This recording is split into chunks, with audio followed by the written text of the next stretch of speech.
You're listening to audio from the Village Church, a community that's formed by the gospel and sent on God's mission, gathering weekly in the heart of downtown Hamilton, Ohio. For more information about the Village or to connect with us, you can find us online at myvillagechurch.com. Hey everybody, my name is Scott O'Donohoe. I'm one of the pastors of the Village Church that gathers in downtown Hamilton, Ohio. And this is episode number 6 in a series of episodes kind of recapping some of the content from a class we're currently walking through in May of 2021 called Not Our Own, where we're hoping to cultivate clarity and compassion and an evangelistic community through conversations about gender and sexuality. If you've not listened to the first 5 episodes, I would encourage you to do that. They are foundational for kind of where we are moving along in this conversation. Last time, we started talking about just the scriptures that hit on same-sex sexuality, and we looked at a couple of passages in the Old Testament. Today, we're going to start looking at what the New Testament has to say about same-sex sexuality. So we're going to do a couple of episodes actually about the New Testament. We'll get into some weeds and stuff today and also next week a little bit as well. But today, I want to look at 2 passages that are related in terms of a very contentious Greek word.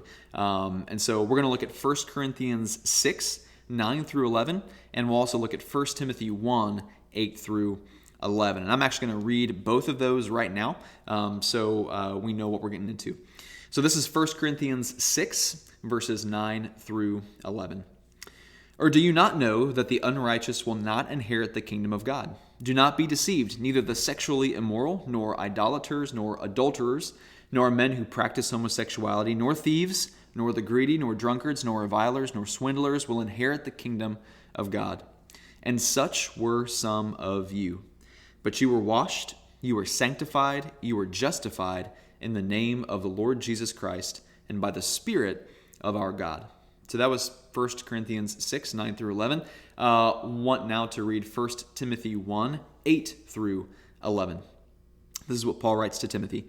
He says, "Now we know that the law is good if one uses it lawfully, understanding this, that the law is not laid down for the just, but for the lawless and the disobedient, for the ungodly and the sinners, for the unholy and the profane, for those who strike their fathers and their mothers, for murderers, the sexually immoral, men who practice homosexuality, enslavers, liars, perjurers, whatever else is contrary to sound doctrine, in accordance with the gospel of the glory of the blessed God, with which I have been entrusted."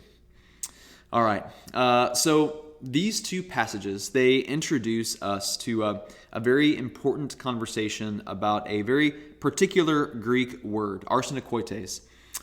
There's a popular question that you might hear from time to time. If you Google this at some point when you're trying to research about sexuality in the Bible, you might come across this question of, man, is homosexuality, is that word really in the Bible? Or is the word homosexual really in the Bible anywhere? In fact, there's a whole movie, there's a documentary coming out, and maybe it's already come out or it is coming out in the near future, called 1946, that's all about how the mistranslation of this one word, arsenokoites, actually set the church on this unhealthy trajectory that put itself in opposition to the culture and has actually done lots of harm to the LGBTQ community. So we are going to spend some time looking at this particular word. And so here's how it's translated, arsenokoites, across various translations. In what I just read to you, which was from the ESV,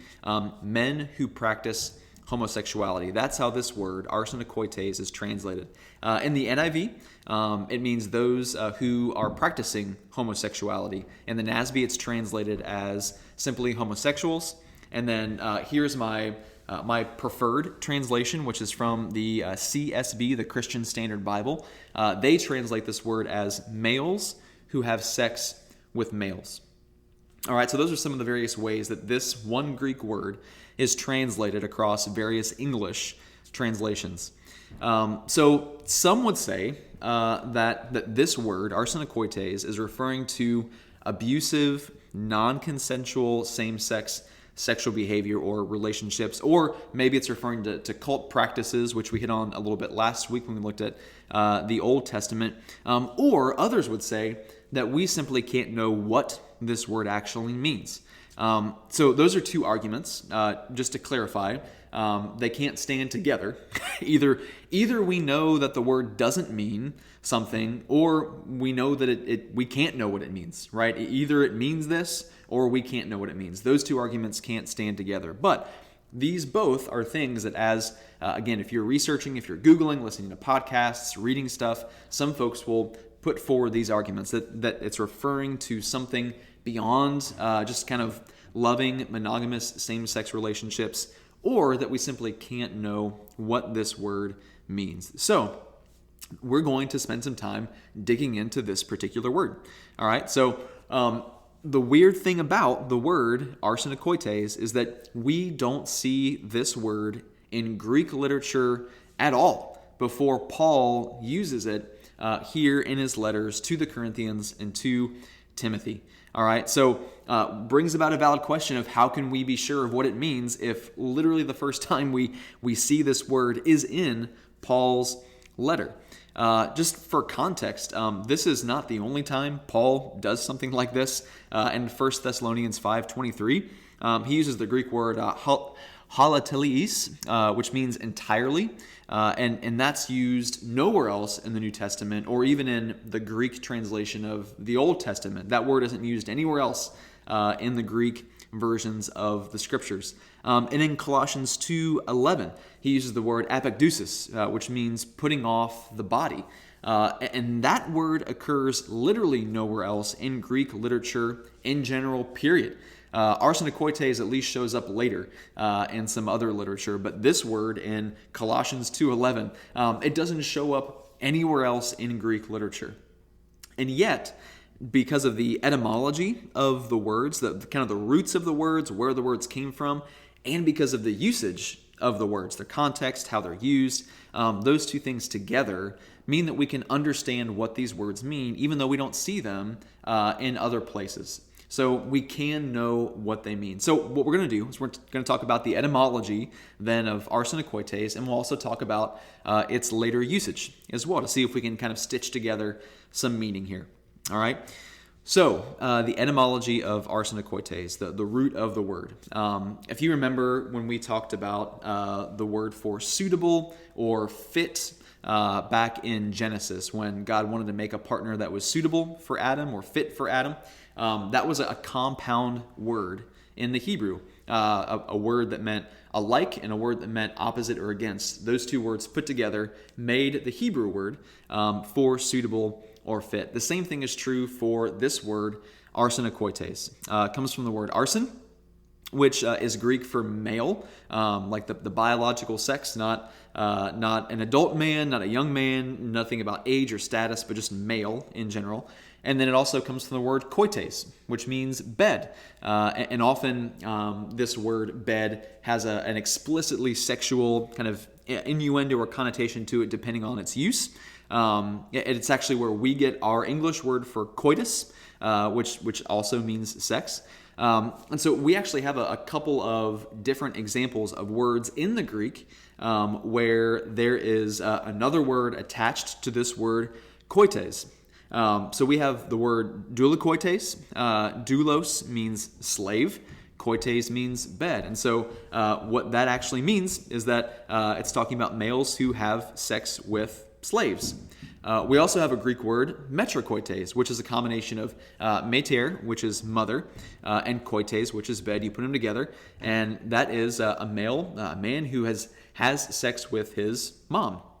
These are established, existing Greek words that refer to men having sex with whatever the first kind of word or first part of that compound word is.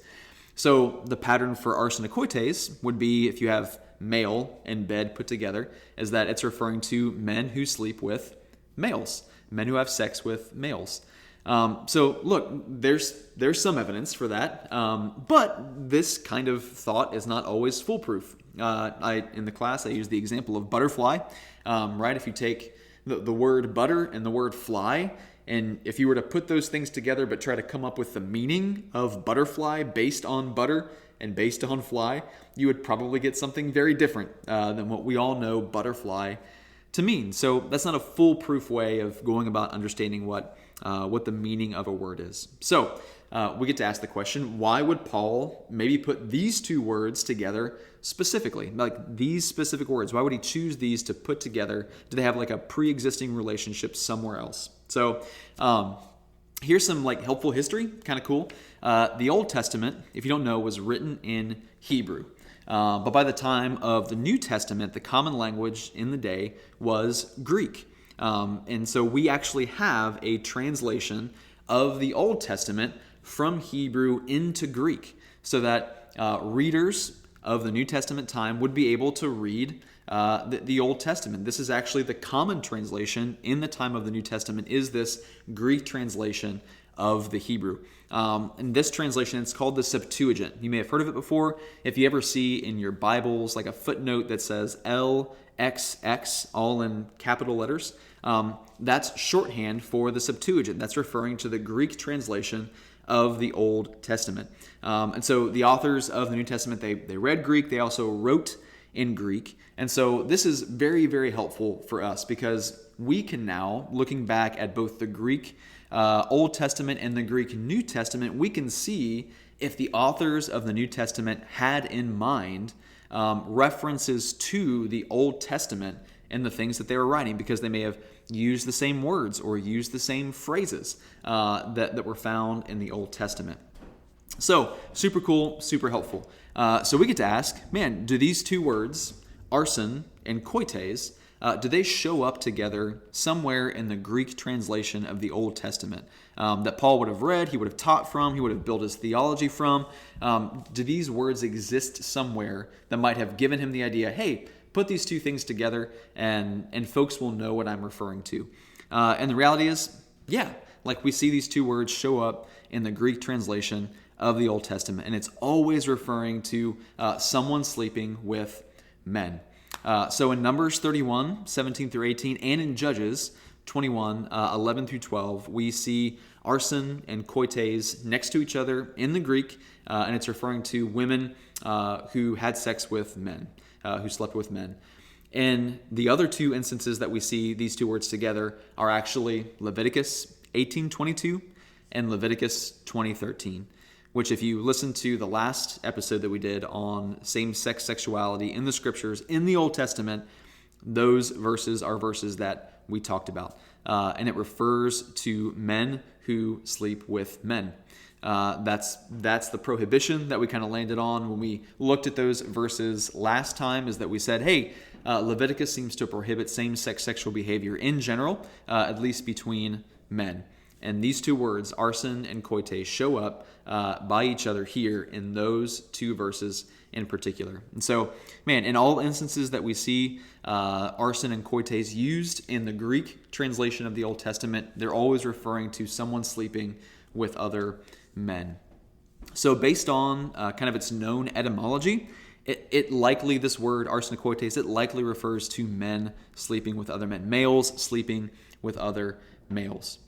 So when it comes to usage, we get to ask, hey, like, is this word, is it used later? Because we know it doesn't show up anywhere else in Greek literature before Paul writes it or uses it in the New Testament. Does it show up later in other literature after Paul? Is it used in a similar way? So we can look at Jewish literature, and while it shows up in some later Jewish literature, the way it's used, just kind of in a laundry list of do's and don'ts, and it doesn't really give us much clarity or specificity around the meaning of it, so it's not super helpful. Jewish literature at the time. Christian literature, it's used multiple times as well. There's actually, there are a couple usages. One is more significant than the others. Eusebius, who was a church guy, he was around 265 to 340 AD. He was actually commenting on something that someone else wrote in reference to people who were associated with arson and koites. And Eusebius, this church father, writes as a comment, he says, "Among the Greeks, wise men who have male lovers are not condemned." So in reference to a comment that someone else had written about people being associated with arsenokoites, Eusebius says, hey, among the Greeks, wise men who have male lovers, they're not condemned. In other words, same-sex sexual behavior is fine. It's okay. This is a strong context clue that arsenokoites really does mean males having sex with males. Origen, who was another church father, he lived from 184 to 253 AD. He also used another form of arsenokoites, arsenokoiten, when talking about those pursuing lusts contrary to nature, which we'll actually kind of hit on that phrase a little bit in Romans 1. And he mentions arsenokoitien in a list alongside adultery and temple prostitution. So it doesn't necessarily give us a positive definition of like, hey, this is what arsenokoitien means. But what's interesting is there is a distinction from arsenokoitien and adultery in general and from temple prostitution. Like there's a distinction between those things, which means that it's not either one of those. It's something else that's distinct from that. So that's Christian literature usage down the road. And then we can even look at early Bible translations from the Greek to other languages, looking at Latin, looking at Coptic, looking at Syriac. In Latin, the word arsenokoites is translated as men who have sex with males. In the Coptic, it's sleeper with male. In Syriac, it's those who sleep with males. So it seems that there is a common usage, common translation, and later usage of the word arsenokoites. And so where its usage is understood, there seems to be a consensus that it means men who sleep with males or males who sleep with males. There doesn't seem to be a contrary usage at this point in time. All right. So let's look at the usage of actually the passages that we started reading from, 1 Timothy and 1 Corinthians. Are there context clues here for what it might mean? In 1 Timothy 1, which was the second passage that we looked at, we know that Paul, as he's writing this paragraph, he has the Old Testament law in mind because he literally talks about how the law is good, like the law being good. That's our first clue that he has in mind, the Old Testament law. And in fact, he orders the list of sins in that paragraph in the same order as the Ten Commandments. If you look at honoring your parents, not murdering, not committing adultery, not stealing, not lying, we see kind of the flow of his sins hitting in the same exact order as the Ten Commandments, right? So he has the Old Testament law in mind. And arsenokoites, it would have fit in as a violation of, hey, do not commit adultery, right? And so this gives weight, its context, its usage, what seems to be in Paul's mind. It gives weight to the existing sexual ethic carrying from the Old Testament into the time of the New Testament. And then if we look at 1 Corinthians 6, this passage is kind of fun. It's unique a little bit because it looks the same on the outside. In our English translation, it looks exactly the same. But there are actually two Greek words underneath the hood of this passage that lots of translations combine into one phrase or one word. There's arsenokoites and there's malakoi. So arsenokoites, this is the word that we've been talking about today. But there's also this word malakois or malakos, which means soft or effeminate in some ways. And this word goes invisible in most translations of this passage for a good reason. All right, so in the culture of the New Testament, they did not have categories of gay and straight. They didn't have those categories of orientation. They talked about people being masculine and feminine. In masculinity and femininity, they had a particular sexual connotation about them. Not exclusively, but in the context in which sex or sexuality was being discussed, masculinity and femininity had a very sexual connotation about it. If you were masculine as it related to your sexuality, it meant that you were the active partner in sex, regardless of who it's with. You could be a guy and be in a same-sex relationship with someone, and that wouldn't make you any less masculine if you were the active partner in the actual sexual relations. Same thing is true for feminine. That meant that you were the passive partner in sex, regardless of who you had sex with. So you could be sleeping with a woman, but if you took on a more passive role in the sexual behavior, you would be considered more feminine.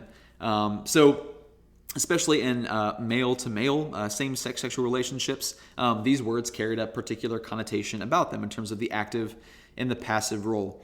And so what we see in this paragraph in 1 Corinthians 6 is that this word, malakos, soft, effeminate, pointing to the more passive role in sex, that this word is sandwiched between the Greek word for adultery and our word arsenokoites in the Greek. It's sandwiched right between the two of these words. So there's a literal, like a strong context, immediate context of sexuality for this particular word, in particular, sexual sin. And so while the translation, males who have sex with males, it's still an accurate summary of arsenokoites, and malakos put together. Under the hood, in the Greek, you actually have an explicit calling out of both partners in same-sex sexual behavior. You have both the active partner and the passive partner, the masculine partner and the feminine partner, being called out here in this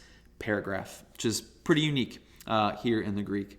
So all that being said, why would then folks continue to say that homosexuality isn't in the Bible, or that homosexuals isn't in the scriptures? Why would they say that that should never have been in the Bible? If all these things are true, which you can do your own research and dig in, but man, if all these things are true, then why would folks still say that? And the reality is, like, I would agree that folks translating arsenokoites as either homosexual, as in the noun, like referring to someone who's gay, or homosexuality, as in the orientation. Translating arsenokoites in either one of those ways is a bad translation. I would agree with people who would say that. And I would agree with them because the term is specifically about the action. It's about same-sex sexual behavior. It's not about same-sex attraction. It's not about same-sex sexual orientation. Again, not a category even back in those days. And so we cannot use our 21st century categories for translating things that were ancient ideas, ancient words. We just can't do that. And we have to be mindful to use their contemporary categories, their practices, right? As we've mentioned before, same-sex sexual behavior, it wasn't merely a function of some hidden orientation or some attraction. It was, in fact, possibly seen as being even masculine at times. You didn't have to be gay to participate in some of the practices, the cultural norms and stuff like that, especially in the New Testament, to partake in same-sex sexual behavior. That orientation or attraction was not necessary. All right, so this is why I like the CSB's translation of this, that it's males who have sex with males. It communicates in our language a modern meaning that's the same as it was then. And some, unfortunately, have taken the overstepping or the even like just the lack of careful translation maybe of in some context. They've taken that and sort of like ascribed bad motivations on the translators, which, hey, maybe they did. I have no idea. I'm not them. I'm not going to judge someone else's motivation or whatever for translating words in that way. But certainly many folks have then tossed the baby out with the bathwater and kind of oversteered in the other direction. And so I think that the argument that this word is irrelevant, that it's referring to only some sort of coercive, abusive behavior in some way. Like, I don't think there's any evidence to suggest that that's what's in view in the scriptures, and that that's how these words are used. And I also think the argument that we simply can't know what it means. Hopefully I've demonstrated that we can have a pretty good idea of what the word means based on its etymology and based on its usage in other parts of Greek literature. So, with that being said, kind of look at arsenokoites, look at these passages of 1 Timothy 1, 1 Corinthians 6. And my verdict is that these passages prohibit same-sex sexual behavior between men, at least in general. All right. So very similar to the verdict in when we looked at Leviticus 18 and 20, kind of the same verdict here in 1 Timothy 1 and 1 Corinthians 6. So I'm going to pause here for today. Next time we'll come back, we will look at Romans 1 and might actually hit on some of what Jesus might actually say about same-sex sexuality as well. So thanks, guys, for listening. Hope these are helpful, and we'll see you next time.